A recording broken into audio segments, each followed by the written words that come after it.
chasing the sunsets just to see if there's more.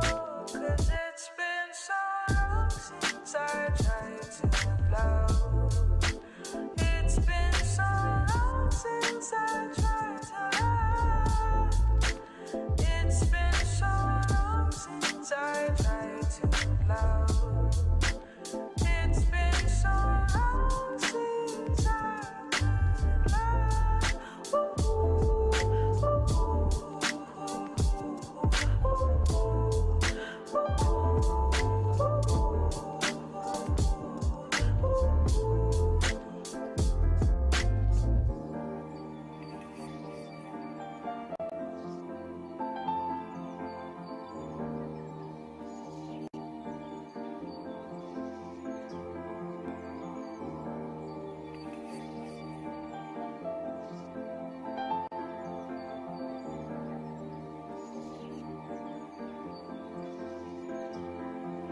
Sunshine, please don't go away now. Hey, babe, do you have a place now? Loved one. Hey, Joseph, welcome to the Sparkle Show. How are you? How are you? Very excited. I'm excited you're here. So tell us about this new project that you're going to be acting in that's really about your life. Well, it started out as a small project. Actually, I lived it back in 2012. That wasn't very long ago. And got in a little trouble, did my time, got out, decided to make a movie about it. So I put together a wonderful cast. I met up with Shay Evans, a director, writer, and she wrote a script, and it just blew up. The movie just took off. We promoted it for like almost a year, and we're being watched from all over the world. So Italy. this movie's out already, the one about No. This movie, we didn't even start filming yet. It's going to be filmed February 6th and 7th. So what do you mean it's out everywhere? Like that people... I'm saying we promoted it. Everybody is just so into it already.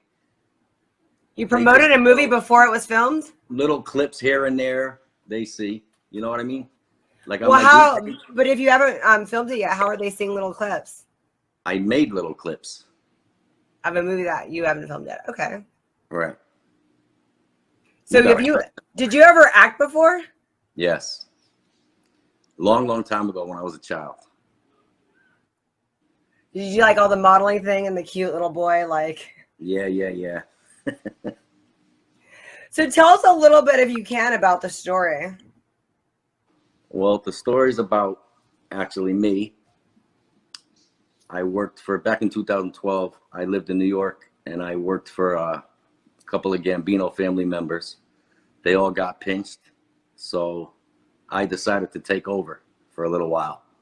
They all went away, so I did. So I started doing things here and there, extorting and all stuff like that. And that's how it happened. You know, I made a lot of money. I did what I did, made a mistake. And now we're going to make a movie about it. And we put a lot of fiction into it. It's not going to be all about my life story. Aww. So that's what we're going to do. So what was it like working for the Gambino family? It was good. It was a good life, but it always ends. You know that. Every mobster ends. Well, it ends with some time. How much time did you do? You said 5 years? Yeah, I did 5 years in a federal state prison. Where at? I was all over. I was in Jersey. I was in Brooklyn, Wyatt, Rhode Island. I ended up in Pennsylvania for the last 2.5 years.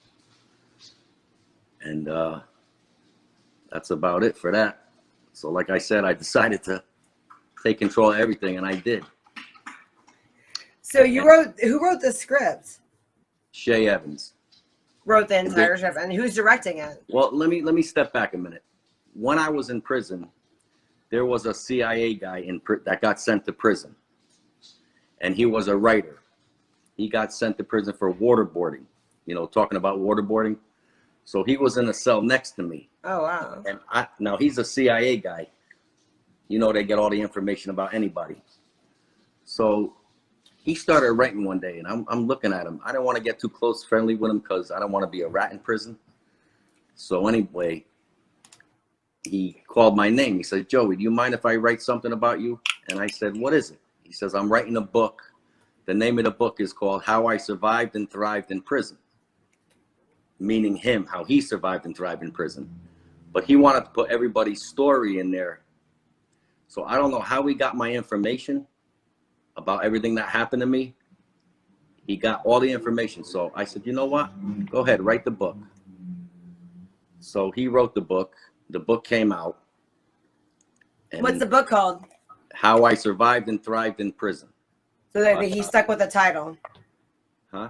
He said the title stuck. Usually a book goes through like several changes before it goes out. Know. Like, no, that's what's on the book. That's cool. Do you have it? Yeah. So you want me to get it? You want me to leave the camera? Not if it's gonna be far away. If it's so nearby. Anyway, listen. He sat down and he was writing for days and days. Wow. So in the chow hall, he showed me all these papers, and I read them all. There was 4 long pages, the exact thing that happened to me that I did. And I said, how'd you get this? He goes, I'm CIA. I said, well, listen. I love that. I said, listen, you can put it in the book, but don't put all that in the book. So he didn't. So that's where my lights came on and I said, I want to make a movie about this. Is it all right when I get out to make a movie? And that's how it went. But let me tell you, everything this guy wrote was word for word. I never gave him I never said nothing to the guy about, what happened. CIA. That's an incredible story. It is very wild. Yeah. So who's acting in this movie that you're putting together? Well, I put together a cast. I moved to Carolina about 4 years ago from Manhattan, New York. So we were going to do it all in New York. Then I said, I'm not going to go travel down there. We're going to do it here. So I went online looking for actors and actresses, and I got an amazing cast. I got one's coming from Jersey, another one's coming from New York, and the rest are from Carolina. So we're going to start shooting February 6th. So how many months is this going to take? I couldn't tell you. I don't know. I want everything to be right. So it could take a while. And I'm sure I can play myself because I lived it. That's the best. That's the good thing about it. That's true, but a lot of movies that you've seen where people try to play themselves, it always seems to go. Well, that's why we put a lot of fiction into it. I mean, everybody who wants to see a mobster movie, they want to see killing and shooting and stabbing. I didn't do all that, because I wouldn't be here right now. But we put the fiction into it, so it will be there. What is the mob like now? Because from what I hear, it's mostly over. I mean, that's not what it was. The mob is still around, I believe. It's just quiet. Everybody's staying quiet. All the old timers that I was away with in prison, I was away in prison with a lot of them, and they all got out now too, after me, and they're just very, very quiet. I get a couple phone calls here and there, and hey, come on down. You want, we'll talk. We'll go have coffee. That's why I moved to Carolina, because if I ever go back to New York, I'll be right back in it. I know it. But I know it used to be more of like, how do I say this? Like more elitist, like more like people, was more of a stature. And then it kind of became more, whatever kind of classy to kind of trashy, I mean, from what this is all, I'm not from there. I've never been involved in that. So this is like, from what I see, it's not as status like as it used to be, right? It's changed. Right. You can't just go up and extort somebody like back in the day. It won't work no more, But yeah, it's quiet now. So what does your family think about everything that happened to you? Where'd you grow up at? Long Island or? No, I actually grew up in Connecticut. Oh, okay. Then I moved to New York. I moved to Manhattan. Because you have that Long Island accent. Yeah. Everybody says here I stick out like a sore thumb in Carolina. So you grew up in Connecticut. What age were you when you moved to New York? I must have been 17. 17. Oh, that impressionable age. Yeah, but when I moved to New York, my father, we lived on Mulberry Street, across from Little Italy. Oh, no. Wait, and every day I'd look out that window, and across the street from me was the Raven nightclub. I don't know if you ever heard of that. So I said, Dad, what do you want me to look at every day? He goes, every day you're going to see this car pull up with a guy get out with somebody holding an umbrella over his head. I'm 17. I don't know much now, you know? So I kept seeing every day for a week. Finally, I said, Dad, who is that? He goes, it's Mr. John Gotti. Well, let me tell you, I seen a lot of things in real life right out my window. So that kind of got me interested, you know? I mean, it might sound stupid, but... Okay. Why did you guys move to New York? I moved to New York with my father. Okay. You guys, okay. My mother and father were divorced. So I moved to New York. He lived there, actually. That's why I went there. So I lived with him. Then I got involved in all this. So why didn't you graduate high school? I never liked school. I was always a street person. My mother never brought me up like that. She brought me up the right way. So that's why you left. I love the action. I love excitement. I love the action. That was just me. I would say, Mom, I'm going to school in the morning. Okay, she'd go to work. My friend would come over, the bus right in front of the house. We'd get on the bus, go to school, get off the school bus, and go right to the city bus and come back home. That's what I did. I didn't like school. You were a bad kid. I was a bad boy. So what's your life like now? Okay, so you're out, you're living in the Carolinas, you're trying to like distance yourself from the wild past. What do you do? What's the day-to-day like operation for you? I make pizzas now. I made pizzas all my life. I bet you make good pizzas. I do. What I would give to taste. So anyway, I'm working at a place here. I've been there about 3 years now, making pizzas. They're happy. They got an Italian on the line, you know. I was gonna say, I bet you have a good reputation. That's the real pizza. But I would like to, you know, since I got away from all this, I would like to open my own place here, you know.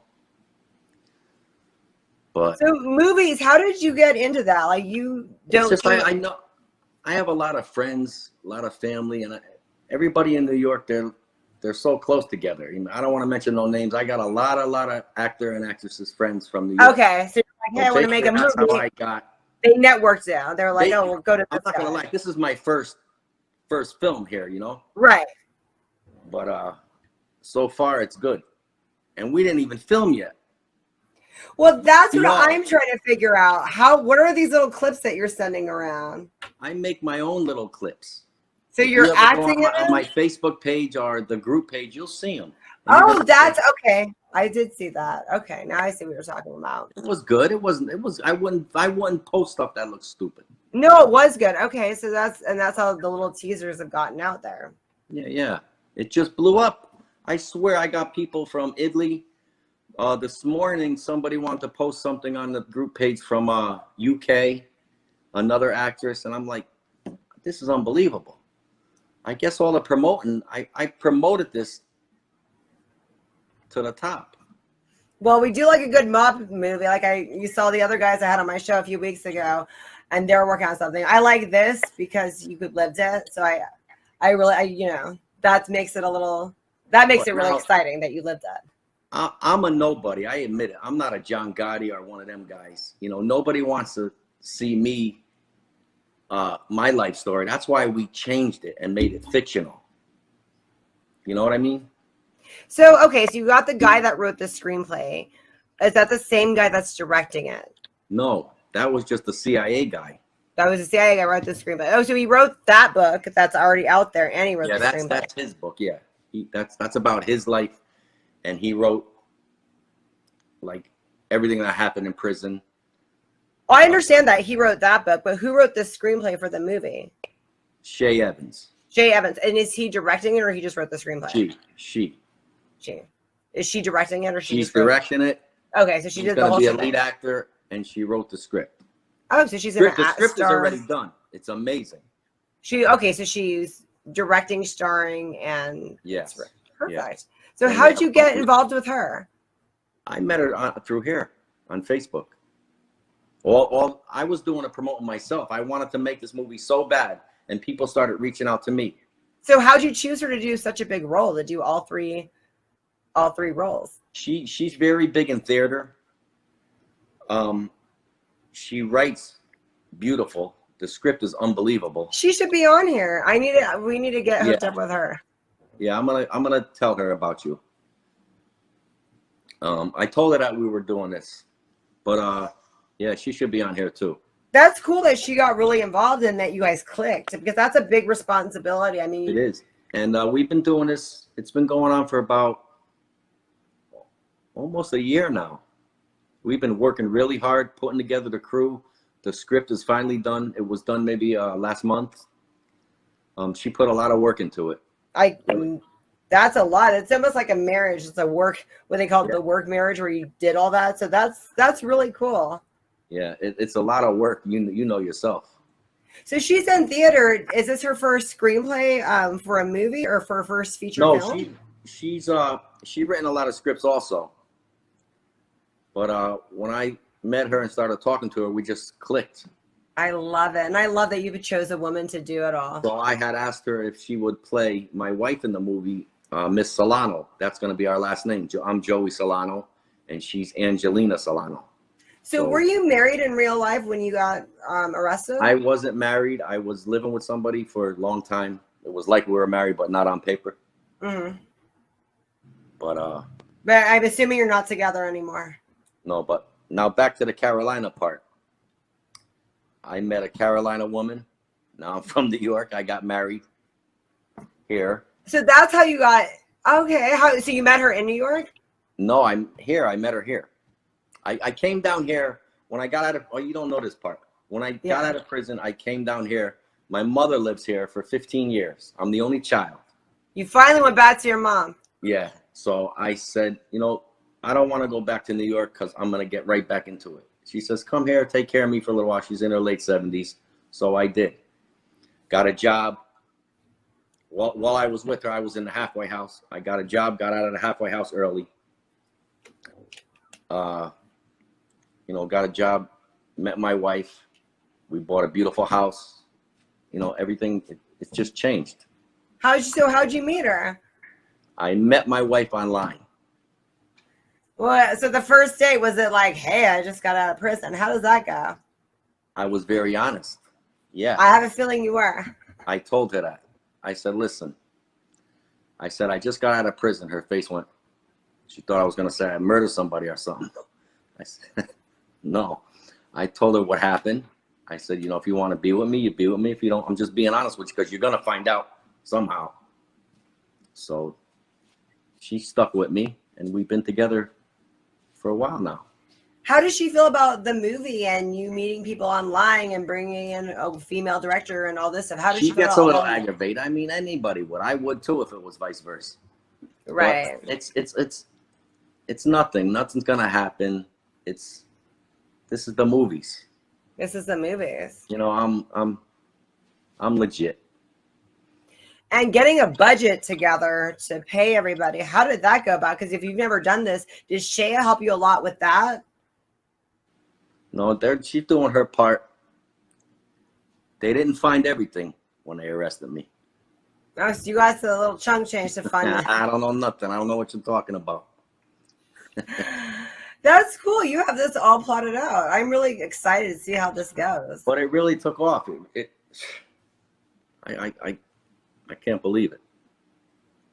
Especially this morning when that lady from the UK messaged me. I was like, where are you from? How'd you hear about me? On the Facebook. Are you on Instagram too? Yeah. And Twitter? No, I just started that Instagram. I don't know how to work that stuff, we got to get you on everything. We got to get you on Twitter too. Yeah. So what's the name of this movie then? New York Ties. New York Ties. And the other guy's book was surviving and thriving in prison, and then this is New York How I Times. survived and thrived in prison. And that's like a compilation of about 10 guys' stories. Yeah. See, I was the guy that everybody came to in prison. That's what he wrote in the book. Whatever they asked me to do, I would do. That was my part in prison. I mean, no funny stuff. I mean, like, take care of this, you know, make sure this guy don't come over here, and it was crazy. What was your nickname? I look very young all the time, so they call me Joey the Kid in prison. Yeah, it's crazy. They gave me that name. But so how much of the movie is going to be true? I would say almost half. All of it's going to be true, except the killing and stuff. I didn't do that, you know. But you got to put that in there. You know. Yeah. Do you still talk to him a lot, the CIA guy? I do. I'm trying to get him down here while we film, but he's very busy. He's always on CNN News, and he's a celebrity himself. And he just went to, how long did he do for the waterboarding? He did 3 years in prison, which I don't think he should have been. That's horrible. Just because he was talking about waterboarding. Yeah. He revealed like secrets. Mm-hmm. Yep. I didn't even know that was a federal crime. Yeah. You can't do it. I don't know. So who are some of the other people that you met while you were in there? Any famous people that we know? Well, I don't know if I should say his name. He's a old timer from New York. Well, if we know he went to prison, it's not really a secret. Nicky Carrazzo. He was the big Gambino boss. After John Gotti died, he took over for him. Is he still there? No, he just got out last summer, but that's the one who took me in as soon as I got off that bus. I love that. It's crazy.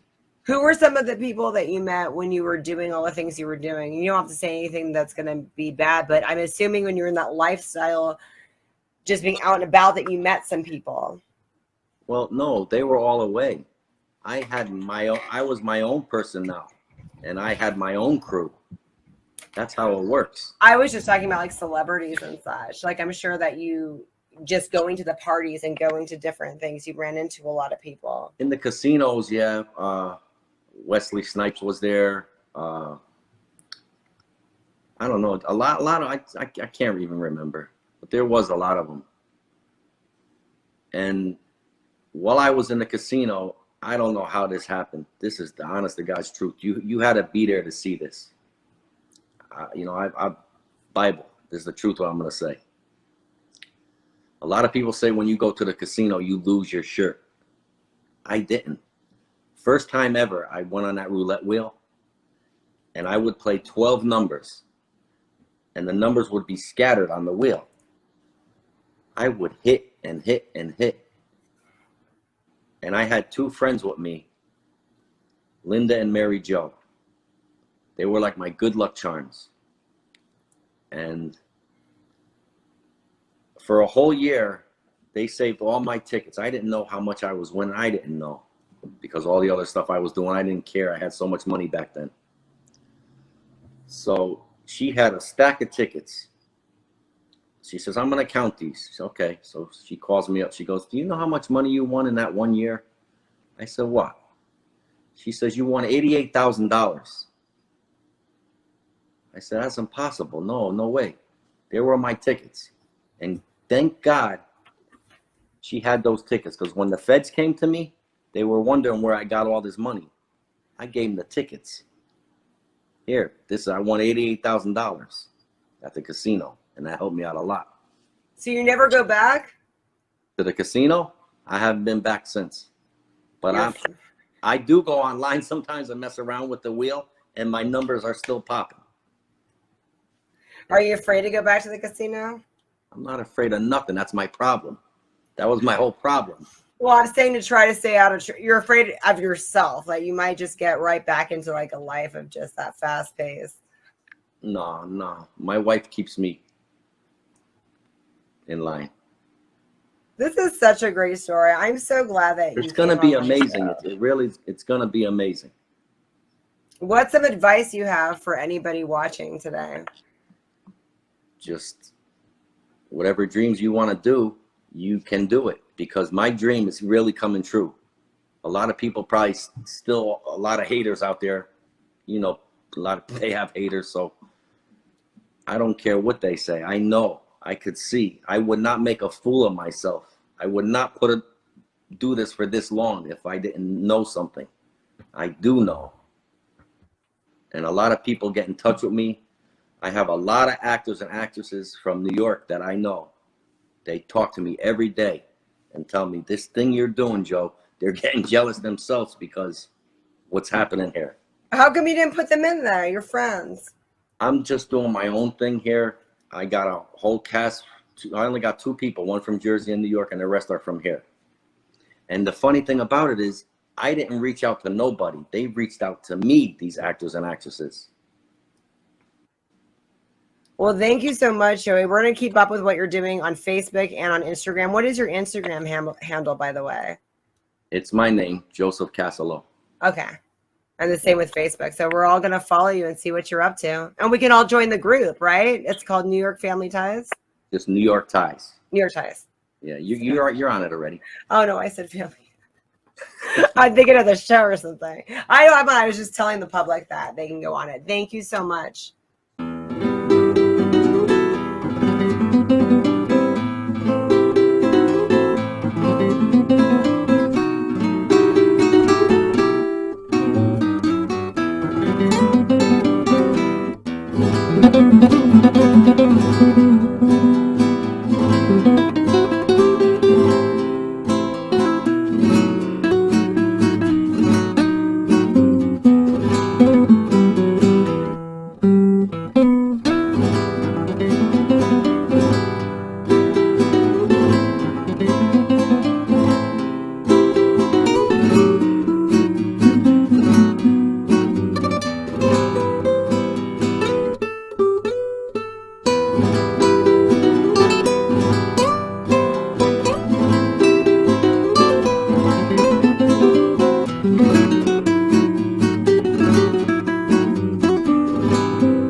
Welcome to the Sparkle Show. With us, we have Chad. Chad, so tell us what you do, because you're an expert in your field. And I didn't even know you could be an expert. Like, you're almost like PhD level, right?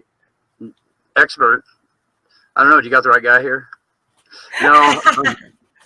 No, expert. No, that's kind of a big word. Or I don't know if there's any experts in what I do. I'm a paranormal researcher. Been doing it for 24 years, and last 15 years I specialized in what is considered to be dark or diabolical cases, demonic cases. So yeah, and no, I don't think I'm completely insane. So, you know, no dead cats. What got you into this line of work? I'm sure you get that all the time. Yeah, I'm somebody that doesn't really believe in anything unless I actually see it. Not only see it, but a lot of evidence of it.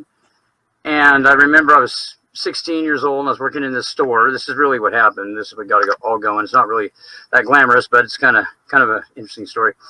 I worked in a store that was built on top of a cemetery. That sounds like something out of a horror movie, but it really was. I love that.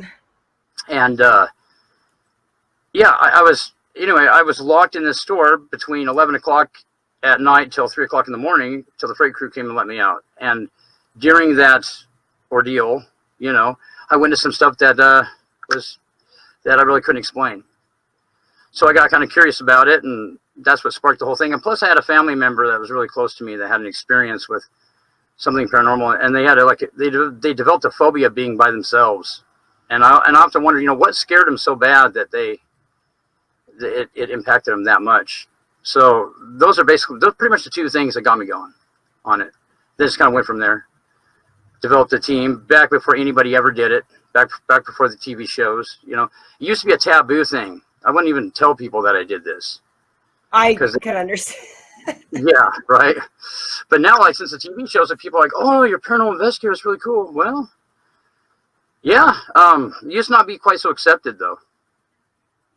So you went into it, but you like actually studied it like hardcore and when, Yeah. right? Yeah. Like you studied it. And what did you go to school for? I didn't go to school. I don't have a college degree in anything. If that's what you're asking. Where did you study paranormal though? When you actually studied it, was it just going into the field or was really good for that stuff now? Well, what I did is I decided to take a different approach with everything. I wanted to go out and document what was out there, if anything, and present what I documented as in raw form, and let people decide for themselves. You know, come up with their own opinion. So I really don't. My opinion. Yeah. What did you have a background in though? Did you have a background in filming or anything? Like, so were you going out and doing all this research? I mean, you must have had to learn a lot about not just paranormal, but camera work, lighting, like how to figure out how to even document it. I've had equipment and had camera guys, but not, anything professional, mainly just for documentation. I'm saying that's just a lot to learn in of itself, especially 24 years ago. And we didn't have our phones, like document everything. You must have had to get it like a crash course education. And now what do I need to do what I want to do? And that's a lot. I remember my first camera was a 5 megapixel HP camera. And I'm just killing this moth, keeps flying back and forth, so it's not like an orb or anything. I saw it on the film. I'm like, what the heck? We're hoping it was a ghost. You had to have a 5 megapixel camera for it to be authentic or a legitimate photograph that people could study and see if it was tampered with or anything like that. So it had to be 5 megapixels. So I remember getting the 5 megapixel camera, and now they have 150 megapixel or more.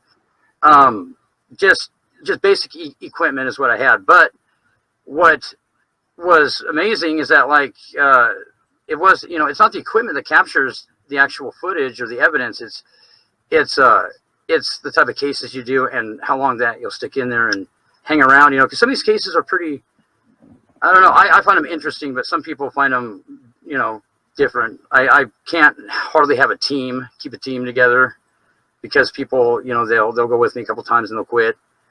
And then it's a controversial subject, so many things to talk about, but anyhow, no, I didn't study anything about filming. I just kind of, just winged it. And I have a guy that's been doing it with me for years. He's usually the camera guy, but he kind of had a bad experience with this, there's a couple cases ago. So he's a little bit spooky about going out. Well, can you tell us a little bit about that? I mean, this is exciting. Don't leave us hanging. Tell us a little bit about the stuff that you have seen and like what you saw when you were working in that building over the cemetery that made you and what your family experienced. Just, a few things, a few weird things like I remember things would move around, like on the shelves. Like I'd hear them. I'd be on one aisle and I'd hear stuff fall off the next aisle, and it sounded like somebody walking up and down the aisles. And I heard voices. And you were the only one there. I was the only one there, yeah. And and of course the store had a creepy atmosphere because it was dark, all the lights were off, and it had old coolers that they were like water, like swamp coolers, and you could hear the fans hitting the water. So there was always like noise going on. But I remember specifically one night something yelled in my ear, and that's what really got me. I mean, that really did it for me. I was like, you know what? There's something to this haunted stuff. That there's something out there. Why did you keep going back by yourself? I mean, I know you might be curious, but why did you keep going back by yourself? Well, did you not say, I need somebody else here too? I didn't really have a choice. Well, I had a choice, but I didn't have a choice. So yeah, and it sucked, I mean, I was scared of the dark as a kid, man. That's scary, Traumatic what's funny is I used to try to scare myself when I was a kid. Oh yeah? In the dark. Yeah, I used to be in the dark. People would pass by the closet and I'd be going boo to myself. Boo. I was trying to always scare myself. One of those. So the dark didn't really scare me. So, but I mean, as a kid, now, I don't know. But that would have scared me hearing something and no one being around. It sounded like a woman talking to me. Well, first it said, hey, like that. And I was in the back room of the store and I turned around and there's nobody there. And I thought it was a buddy of mine that snuck into the store, the produce manager, because it sounded kind of like her. And I was like, oh, it's just Amanda trying to play prank on me, So I kind of tried to keep my cool, and turned around and I heard it again. And I turn around, there's nobody there, and I'm like, "Hey, knock it off, Amanda," because that's who I thought it was. And then all of a sudden, it yelled, "Hey," right in my ear, and I was like, "That's it, man. I'm out of here." Did you ever talk back to the ghosts? You ever talk to them? Oh yeah, I do. Oh, well, now I do. It's a lot of things I deal with aren't nice, so a lot of the communication I do is more of a harassment kind of thing. Wow. Yeah, it's there's stuff out there that is nightmarish, and I know there's people that are skeptical to that, but a lot of, I mean, if anybody wants to find out, they can always come out with me. I'm that's always open. I don't like doing that, but they're always curious about it. What did your family member experience? You said you had a family member that experienced something close. I'm not really sure exactly. I've only got a couple details out of them, but basically there's certain types of phenomena that go along with a more dark or diabolical type haunting, and some people, some people write it off to science or a physical phenomenon, sleep paralysis. You've probably heard of that. Mm-hmm. Where you wake up and you can't move, but you're conscious. You're not really sleeping, right? And you've heard of that, right? Yeah. People experience this phenomenon when they're in that state, and one of the things that they used to experience is they were living in a place that was known to be haunted, first of all, and every night around 2 or 3 o'clock in the morning, or every other night, she would fall into the sleep paralysis, and she would hear footsteps coming towards her bed, which there's carpet on the floor. There's no wood floor, but it sounded like wood floor. And she could feel the weight of something crawling up onto the bed on top of her. And it's that type of phenomenon. It's quite common, actually. And it was reoccurring every night, or just a couple times? It was every other night. It was always when her husband would leave, and she was afraid to fall asleep. There's several different ways that intelligent entities will try to break you down or harm you, and one of them is they try to make you sleep, or they try to deprive you of your sleep because you have a less of an ability to consciously fight back. There are things that try to possess you out there, and it's not just for movies. I mean, I've seen cases of real demonic possession, and it's insane. I've seen things that if I hadn't recorded them on video and documented, I wouldn't have believed what I was witnessing. Yeah, I mean, I had actually a couple months ago, I had a pastor that was called the Demon Hunter, that he went around and found a lot of stuff. So I don't disbelieve anything. I'm open to that everything's possible. But what I want to ask you is it only when you're in certain places, do you ever have like a demon that you've seen out doing that, and then at your house it's there, or is it only when you're I've had things follow me back? Yeah, I've had things try to follow me back. Most definitely. I've had a lot of different phenomena. It's something that if things get mad at you, it sounds crazy, but they can make your life a living hell, no pun intended. See, I'm not religious. I don't go to church. Everything I like to do is lewd, immoral, but because of what I've witnessed and seen, like just the cases of possession I witnessed, there were these several entities that were in this one individual, and they were taking turns talking through this person, and some of the things that they said, they were talking about God, but they weren't using the name God because they're not able to. It is what it is, but there's definitely something out there, and it's not the spirit of Aunt Susie or whatever, or Casper the Friendly Ghost, or something else out there. I guarantee it. Is there ever anything nice and friendly? Is anybody is it ever like the Sixth Sense where somebody's just trying to find somebody and tell them a message? Here's the controversial part right here. Like, if there's evidence of that, I would say yeah. But there's things out there that pretend to be things that are not. They mimic whatever scenario it takes. Like if they're trying to, if somebody's trying to harm somebody, it'll do whatever it takes to be successful. Like if somebody just lost a loved one, it'll mimic them. Exactly. That's what I was going to ask you. Has that ever happened to you, where somebody that died? No. Well, yeah. Actually, it has. My father, he passed away about 6 months ago, and I remember there was something that happened the night he died, and I didn't know he had even died. Something my dad used to do to me when I was a kid, he used to pat me on the back and kiss my cheek. Well, I haven't thought about that for a long time, and all of a sudden felt this thing, same thing, crawl up on the bed, and it was very vivid, patting me on the back and kissed my cheek, but that was the night my dad died. It wasn't my dad, but yeah. How do you know it wasn't? How do you know it wasn't your dad? How do you know that they aren't nice? Because there's always a sinister undertone with something like that. It's there's always, like, it was not in a comforting way. It was in like a forceful, just not normal. Yeah. There's things out there are the master of psychological warfare, and they know what bothers each and every one of us. Crazy. Yeah, I mean. So you're not a medium at all. Do you believe in, like, when mediums have that? Because a lot of times mediums, they are more friendly interaction. Is that something completely different? Real, I believe that exists, but there's also a lot of scammers out there. I don't think that I don't use mediums in my investigations, but myself, no, I'm not sensitive at all.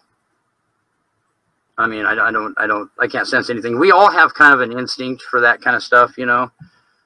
We all get. So nobody's talking to you unless you kind of chase it, kind of. Right. You don't have the gift of being a medium. You know, no one's trying to. Right. Because you're going to these places. So what was some talking about you just run into these things? Is that what you're saying? Like, unless you go looking for it? Yeah, I was wondering if that. Most people, yeah. There are some things that people can do that'll definitely are dangerous, that will bring open up doors, but that's a different topic there, you know. But can they ever help you? Like, I mean, they can appear to be helpful, but here's, in every case, believe it or not, and I've done hundreds, if not thousands of them, whatever starts off acting like it has good intentions, it always ends up in a sinister type. It always has a sinister undertone. And that's why it's scary. That's why haunted house. That's why they make horror movies about it. It's not a pleasant thing. I don't think it's deceased loved ones doing it. I'm not saying that there's not a place where people go when they die. I don't know, but I don't think it's right here. I think that whatever's here, it doesn't have good intentions. Can they kill us? Should we actually be worried? Are you in fear of your life when you do these things? Do you think they can actually kill us, or is it just tempting? I've had a lot of threats, like I have this folder that's all the threats by name. It'll say my name and what it wants to do. There have been documented cases claiming that these things have killed people, but it's very rare. And there's some things that happen, like case in point, there's some kind of law, like a legal right, that these entities have, that they can't cross certain lines unless they're invited. And because in the cases of possession, the first thing that these things said to me was, I have the legal right to be here. This person was offered as my vessel, blah, blah, blah. Like they talk about the legal right. So I think that if they could kill people, they would be doing it a lot. Well, what about demon possession? They take over a body. Do you ever worry that that's going to happen to you? Have you seen any of that, or not necessarily? Yes, I have. I have seen it. That's what I'm talking about, is when this person was possessed. They were possessed by multiple entities, and these things were talking through them, and not just talking, but the person was doing physically impossible things. Every time that an entity would stop talking, it's like they were playing tag team. Like one would stop talking, and the person would go limp, like they were just lifeless. And then all of a sudden they start becoming animated again, and then there'd be another one talking, but the eye color would change. So how did you come across this person? Did someone say, "Hey, this guy knows demons"? Okay, that's what I figured. Yeah, I mean, I'm not an exorcist. I don't deal with that crap normal, And they brought him to your house? Oh yeah, I just left him there. Yep. Yeah, right. Oh my! You want to be a paranormal investigator? They said it'd be fun. They said, no, it was the most insane thing I've ever seen. One of them, anyway. This person would change. I mean, depending on what spirit was talking through them, their eye color would change. Their whole physical appearance would change, and it was just insane. At one point, they levitated. At one point, so did you record any of this? I didn't have time. I went and got my dad. It's an interesting memory of my dad's, because this person was dropped off and I go to get my dad because I had weapons in the house, and knives, guns, whatever. And I didn't know if this person can go for those weapons and, you know, try to do harm. So I'm like, hey, Dad, I need you to do me a favor. I go, you just come over here with me, and I'm going to hand you out everything that can possibly, you know, it can use either shoot or stab me in the face. I told him that we have a possession. He's like, oh, you know, they're probably on drugs. I'm like, no, Dad, they're possessed. So whatever you do, don't talk to it, okay? Your dad was there, and your dad saw this. He saw it, yeah, for a few seconds. And what he did is he talked about that from then on. He said that it's the most bizarre. He said it was the most bizarre thing he'd ever seen. Just for the few seconds he saw it. So do you go to a lot of places when people say, I think that there's paranormal activity here, and you kind of like an ambulance chaser for paranormal well, activity? If they get a hold of me, and a lot of people some people get a hold of me and say, hey, I got this going on. And if it's, you know, there are dangers, you know, these entities they are dangerous to an extent. As far as the taking your life goes, back to that, there's a case, the Emily Michelle or Michael, the famous case that the Emily Rose story. Rose, yeah, okay.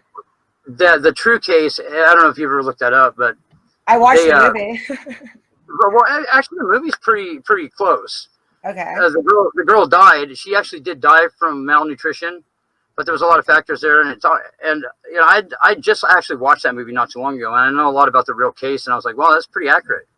It's a different time era. This was in like the 60s or right, something. And then, of course, you know, there's the notorious exorcism, the case the exorcism was based on, and except it was a boy, not a girl. But yeah, there's one other recorded case where spirit killed somebody. It's the famous Bell Witch case where supposedly this thing poisoned somebody. But those are the only cases that are supposedly recorded. I think it's possible, though. Yeah, definitely. But so you go to these places when somebody says there's paranormal activity? Yeah, well, yeah.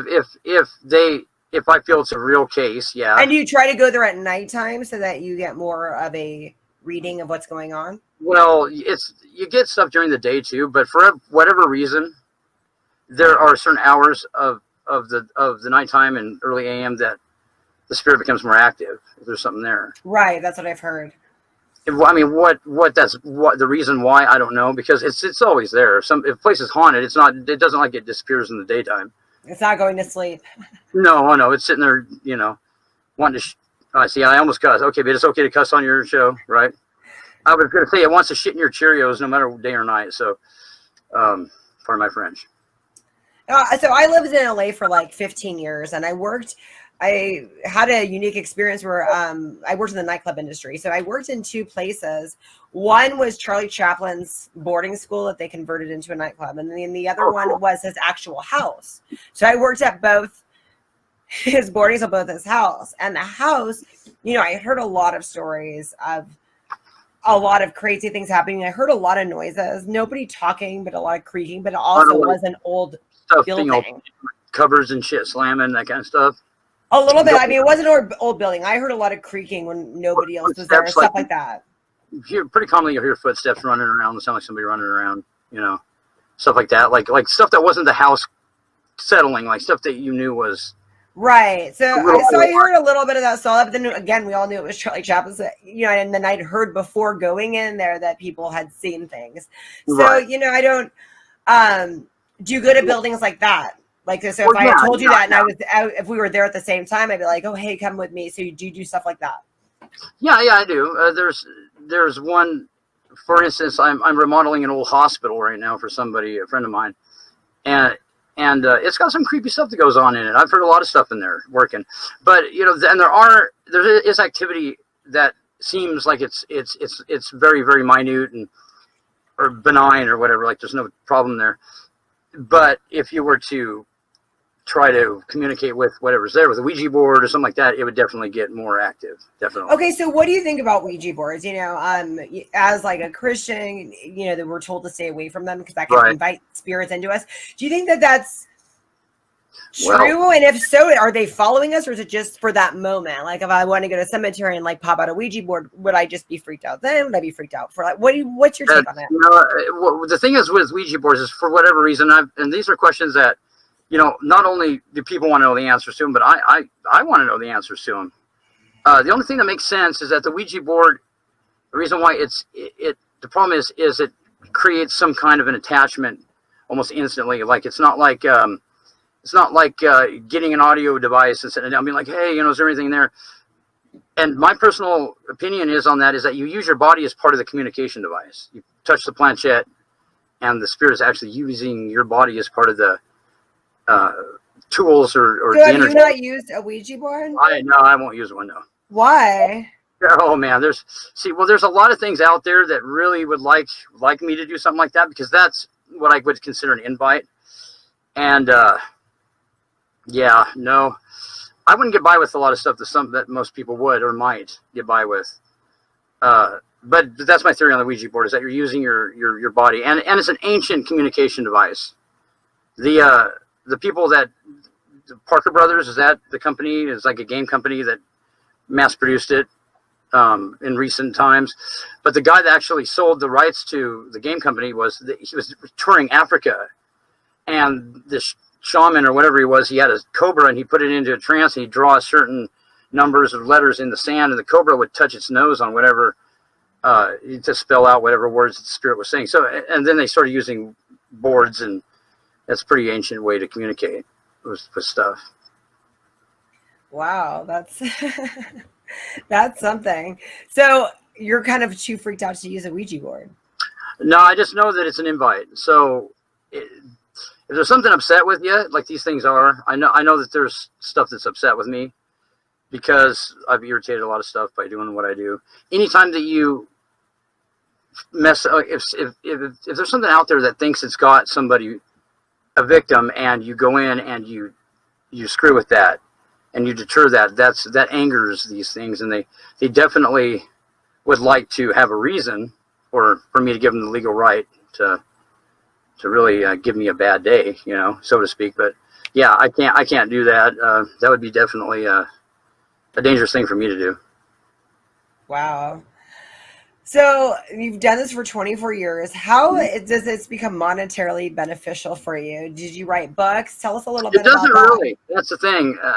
That's the thing about it, is I haven't made any money off of it. The only thing I've done is I've experienced a lot of incredible things, I guess. And there's a lot of people that I feel that I've or claim that I've helped. That were dealing with something terrible. That and it wasn't me that did it, probably, because in the end of it all, you can only give somebody advice. Like if somebody brings something upon themselves, like the TV shows they're always talking about, they're going to figure out what's there. Well, then what, dude? Then if you didn't invite, if somebody invited something into their home, there's nothing you can do. You got to have them take care of it. So do you feel like you've ever invited that into your house? Well, I did on accident a couple of times when I was learning.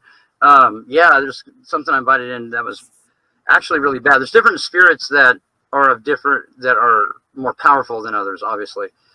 And there's something and I didn't know what I was dealing with, and I made the mistake of telling this thing. I worked for Hood River County, which is a county in Oregon, and they had this historic library. Well, they couldn't get anybody to work in there, and the library was haunted one of the most haunted place I've ever documented to date, and it was a freaking library. Go figure, but whatever's there was bad, and I hadn't been there for a couple of days, so I go, hey man, you miss me? Why don't you come over and we'll catch up on shit. And yeah, that's all I had to say for that thing to follow me back. That was it. Wow. Yeah, it's an invite. Technically, they'll pull the technical card. So if you're chasing demons for 24 years, how come you haven't written a book yet? Well, for one thing, I hate to write. I don't know. Good question. I probably should one of these days, I guess. But everybody in this field writes a book. They all have books, which, maybe mine's, I don't know, might be interesting. But they all write books. So, there's a lot of things I should have done, I think, or should be doing, but I don't do. What about how you documented it? Where can we see some of these videos? I know you sent me some footage. Do you have a website that you I'm put on this out Facebook. on? I don't really have a website. No, not now. I have. If you Google my name, a bunch of stuff will come up. There's a lot of audio evidence on SoundCloud that has some pretty good ones on there from different cases over the years. Video wise, there's some interesting video. I've got a lot of video archived. My whole thing is I haven't ever, like I said, looked at this from a marketing standpoint. Which I probably should, because it's all a non-profit, so. The nonprofit ghost hunter. Well, no, when I had Google, I've seen a lot of your work. That's why I said you're very accomplished in your field, and people look up to you in it. So, has anybody come that you were in awe of, that was in awe of like you? Did anyone reach out to you? Oh, you mean like individuals that? Yeah, like people that were just fans. You're either hated. This is the thing. You're either hated, or there's people that look up to you. And I've had some people that I was really, really honored. I was really it was an honor for them to view me as, like, thank you for viewing me as knowing what I'm doing, because some opinions out there that might not, but no, it's give or take. Like, there's some people that are in the media, like there's people that I didn't even knew who I was that hate me, and it's like, what the heck? It's like, how that dude, it's like that, the Hollywood dude, he hates you. Well, and then I've had celebrities contact me because they had some weird shit going on, so it's, I don't know. So tell us a little bit about that. What are some of the celebrities that you can mention that had some things and they wanted your assistance? Let's see, who was it? I don't know. See, I don't know I don't know. Can I talk about that stuff? Legally? I mean, you don't have to go into details. You can just give us some names and some stuff. Some names here. Okay. Pauly Shore was one. He's a cool guy. Who else? There's a bunch of comedians, because the Comedy Store, is that where they all do their thing? Joe Rogan, all those. Yeah, Pauly Shore's parents own that, and it's definitely haunted. Has a notorious reputation, and there's a lot of them that have talked to me about it. Wow. I don't know. There's been more than that. Trying to think of who else. Talked to a lot of celebrities. I've talked to celebrities not just about paranormal, but I've talked to a few. I talked to Matthew McConaughey about paranormal stuff. What did he have to say? Just that he's starting this movie about paranormal stuff. He's kind of an interesting guy, Yeah, he at the time he was competing in he competed in these barbecue contests, I guess, and he had this Airstream trailer that I was pulling. But I was a guest on a radio show, and it goes to his camera, and there's just this fucking hair stick. Oh, sorry, I'm really trying not to cuss, but this hair just sticking up out of camera view, and this dude comes up, and it's Matthew McConaughey, and he's all wild-eyed and weird and crazy looking, and talking about this movie he starred in and the paranormal, and I talked to Ozzy Osbourne kinda about it. I talked to Bill Clinton about it. What did he have to say? Just the White House was haunted. He actually talked my freaking ear off, believe it or not. Wow. He got the biggest kick out of the whole ghost hunting thing, and he was really fascinated by it. It's a fun guy to talk to. There's been a couple more celebrities just over the years. Well, Chad, you're so fascinating. Where can we follow you and find out the latest things that are going on? There's always something going on. I always got cases. The one case that the stuff I sent you, that's an ongoing one, because it's an interesting spot. Once you get a good fishing hole, you keep going back. So where can we go and see this as like the general public? Where can we go? Just, do you always put it on Instagram? Do you always put it on your Facebook page? Where do you put all these occurrences? That stuff I sent you, that's never been posted before. So I can post that up. I've got a lot of stuff I need to post up, actually. Well, let's do it, because this is super fascinating. Hey, you have me back on, I'll do it. Be motivation. There you go. Right? For sure, Chad. Well, thank you so much for chatting with us. This was actually really exciting. Well, I'm glad. This has been fun. It really has. And yes, we will have you back. Really? You sure? Well, it depends what happens between here and now, what crazy stuff comes up. Yeah, it depends upon if I piss somebody off or something. I'm good at that. See, that's how I get all this evidence, is I piss shit off, okay? Just telling you. Thank you so much, Chad. Thank you for having me on your show. It was a pleasure. You can